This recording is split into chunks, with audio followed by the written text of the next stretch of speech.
હું ડૉક્ટર જીજ્ઞા ચવાણી હાલમાં એસસીએફ હોસ્પિટલમાં એઝ અ ENT સર્જન ફરજ બજાવી રહી છું.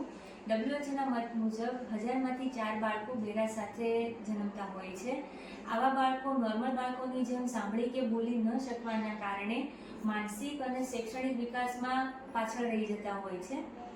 આવા બાળકોનું જો સારવાર અને નિદાન જેટલું જલ્દી બને એટલું આપણે કરીએ તો આગળ જતાં એ લોકો પોતાના પરિવાર તથા દેશની આર્થિક વ્યવસ્થામાં મદદરૂપ થઈ શકે છે.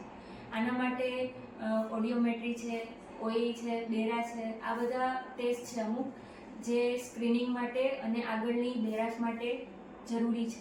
અને આગળ જતાં જો આ બાળકોને કોક્લિયર ઇમ્પ્લાન્ટ કે હિયરિંગ એડથી આપણને રિહેબિલિટેશન આપી શકીએ તો આ બાળકો એમનું બેસ્ટ કરી શકે છે. તો હર બચ્ચા સુનેગા હેશટેગને સપોર્ટ કરો જેટલો બને એટલો, અને બધા બાળકોને સાંભળી શકે એવા આપણે બનાવીએ. આ ઉપરાંત આજની જે યુવા પેઢી છે એ ઇયરફોન, લાઉડ મ્યુઝિક, ઘોંઘાટ આ બધાથી ઘેરાયેલી છે. તો એ લોકોની શ્રવણ શક્તિ છે એ આ બધી વસ્તુના લીધે હિયરિંગ પાવર ઓછો થાય છે. તો આપણે એના માટે પણ મારું એક સજેશન છે કે 70 કે 80 ડેસિબલથી ઉપરનો અવાજ છે એ કાનને ખૂબ જ નુકસાન કરે છે અને આગળ જતાં બહેરાશની તકલીફ જલ્દી આવી જાય છે. તો બને ત્યાં સુધી 60 ડેસિબલ કરતાં ઉપરનો અવાજ અને 1-2 કલાકથી વધારે આ અવાજ સાંભળવો ના જોઈએ.